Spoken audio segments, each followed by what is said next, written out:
ایک سال میں کشمیر آزاد، وہ بھی بغیر جنگ کے،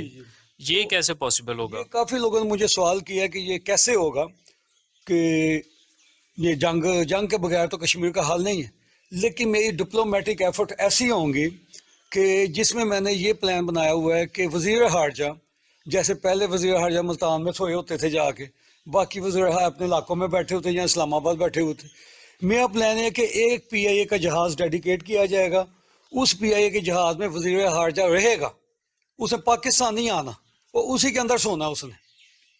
اور جو میں اسے بولوں گا اس نے ان ممالک میں جا کے وہ سپیچ کرنی ہے، وہ میں میسیج دینا ہے کہ یہ پاکستانی جو نا آپ کے لیے اتنا ساتھ دیتے ہیں، ہر چیز میں ساتھ دیتے ہیں، ہمیں جو ہے نا اس ایشو کو سالو کرنا ہے، کیونکہ اس کی وجہ سے غربت بہت زیادہ ہو گئی، تو ہم جو ہے نا کوئی اس کا حل نکال کے یونائٹڈ نیشن کی پہلے فورس بلائی جائے، اس کے بعد ادھر جو ہے نا الیکشن کروائے جائے، ورنہ دونوں ہی ایٹمی طاقتیں ہیں، کہیں ایٹمی جنگ نہ ہو جائے، دونوں ملکوں کا صفحہ ہستی سے ہی نہ مٹ جائے، اس لیے اس کا حل کرنا بہت امپورٹنٹ ہے پاکستان میں، انڈیا میں غربت ختم کرنے کے لیے۔ تو جو ڈپلومیٹک ایفرٹس ہیں میری 100% مجھے یقین ہے کہ ایک سال تو میں نے بہت زیادہ لکھا ہے، یہ 6 مہینے میں انشاءاللہ آزاد ہو جائے گا۔ اچھا، 6 مہینے میں آپ کشمیر کو آزاد کروائیں گے؟ As a prime minister of Pakistan, اگر ایز اے ایم این اے وہ آپ جانتے ہیں میں لمیٹڈ حلقے کے لیول کے میں نکات لکھے ہوئے ہیں، تو